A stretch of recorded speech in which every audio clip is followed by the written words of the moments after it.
안녕하세요. 오늘은 V리그 팬 여러분들이 깜짝 놀랄 만한 소식을 들고 왔습니다. 바로 그 선수의 컴백 소식인데요.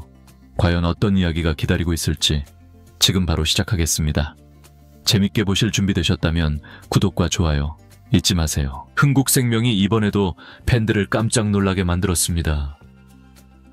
이번엔 실업리그에서 우승 트로피와 공격상을 동시에 거머쥔 박민지를 전격 영입한 사실이 전해지면서 배구계가 술렁이고 있는데요.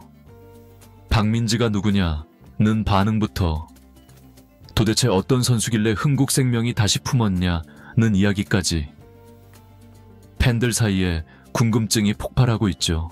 사실 박민지는 GS칼텍스에서 수련 선수로 시작해 기업은행을 거쳐 실업 무대로 내려갔다가 다시 공격력을 입증하며 돌아온 보기 드문 케이스인데요. 프로 무대에선 교체 원포인트 서버로 잠깐씩 얼굴을 비쳤지만 실업리그에선 코트의 주인으로 다시 성장했습니다. 특히 올해 홍천 연맹전 결승전에서는 혼자 20점이 넘는 득점을 쓸어 담으며 수원시청의 우승을 이끌었다는 소식이 알려지면서 프로 무대 복귀설에 불이 붙었죠. 그리고 그 주인공을 흥국생명이 잡아냈습니다. 김연경 은퇴 이후 레프트를 두텁게 보강해야 한다는 말이 나오는 상황에서 실업 MVP를 데려온 이 선택이 어떤 결과를 만들어낼지 팬들의 관심이 쏠리고 있는데요. 박민지는 과연 어떤 선수이며 흥국생명은 왜 이 선수를 영입한 것인지 관련 내용 빠르게 전달해드리겠습니다.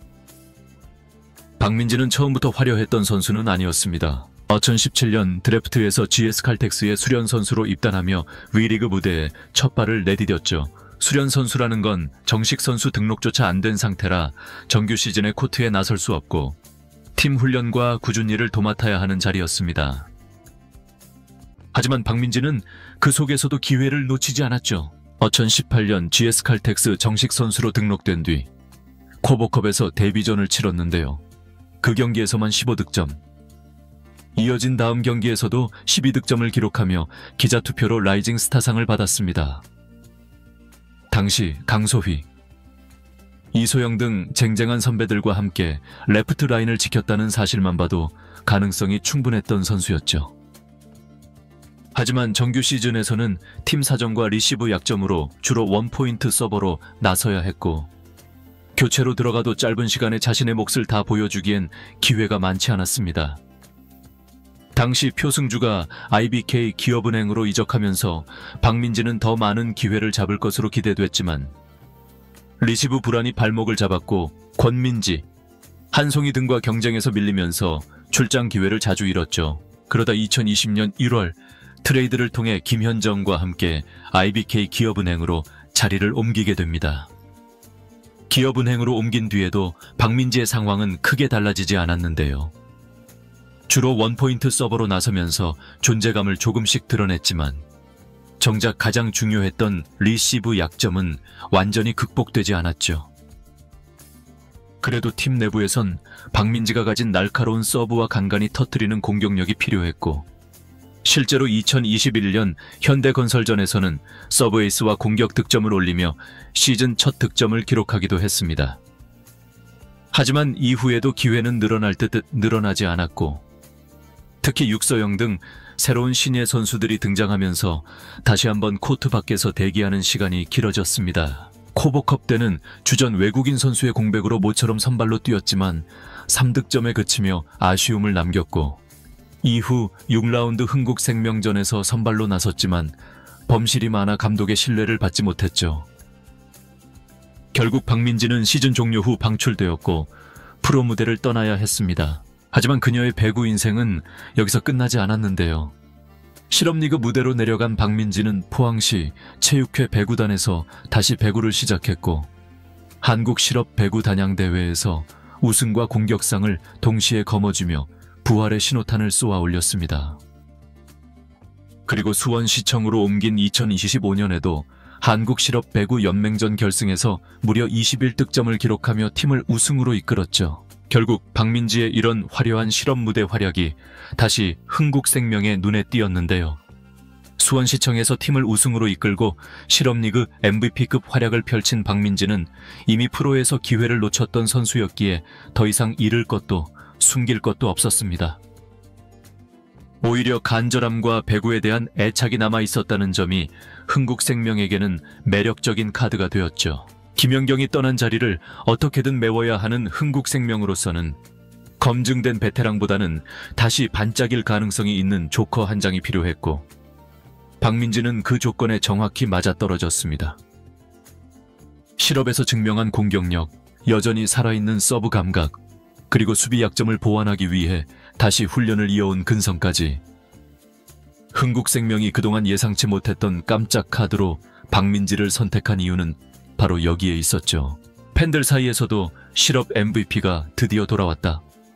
리시브만 버텨주면 신데렐라가 될 수도 있다. 라는 기대 섞인 반응이 쏟아지고 있습니다. 이제 관심은 하나로 모이고 있는데요. 과연 박민지가 이번에는 정말로 기회를 잡을 수 있을까 하는 점이죠. GS 칼텍스와 IBK 기업은행 시절 원포인트 서버와 교체 카드로만 소모됐던 박민지가 이번 흥국생명에서는 과연 어떤 역할을 맡게 될지 벌써부터 팬들의 기대와 우려가 엇갈리고 있습니다. 흥국생명이 공식적으로 밝힌 박민지의 역할은 외곽 자원 보강이지만 내부적으로는 레프트 뎁스를 다층화해 내부 경쟁 구도가 만들어질 수 있다는 분석도 나오고 있죠. 이 과정에서 박민지가 리시브 약점만 어느 정도 지워내면 언제든 깜짝 선발로 코트를 밟을 가능성이 있다는 이야기까지 나오고 있습니다. 실업에서 증명한 스코어링 능력과 승부사 기질이 이번에는 제대로 터질 수 있을지. 이제 모든 시선은 박민지에게 쏠려 있죠.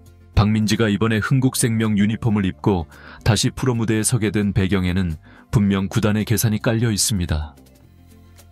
흥국생명은 김연경 은퇴 이후 외곽 자원 운영이 만만치 않은 상황이었고, 정윤주 같은 신예가 급성장하고는 있지만 기존 선수들에게 전적으로 의존하기에는 긴 시즌이 버겁다는 분석이 많았죠. 박민지는 실업리그에서 이미 우승 트로피와 공격상을 가져가며 득점력이 살아있다는 점을 스스로 증명했는데요. 물론 아직 리시브와 디펜스는 약점으로 꼽히지만 원포인트 서버로만 쓰이던 시절과 달리 이번에는 자신이 직접 만들어낸 공격 찬스를 마무리할 수 있다는 기대치가 붙고 있습니다. 실제로 흥국생명 내부 관계자들도 박민지가 기존 선수들과 똑같은 선상에서 경쟁할 기회를 줄 거라고 언급하고 있는데요. 시즌 후반으로 갈수록 박민지의 한 방이 필요해질 수도 있다는 겁니다. 팬들도 마찬가지인데요. 프로 무대에서 잠시 사라졌다 다시 돌아온 선수가 팀의 자극제가 될 수 있다는 점에서 박민지 영입을 깜짝 카드 이상의 의미로 해석하고 있죠.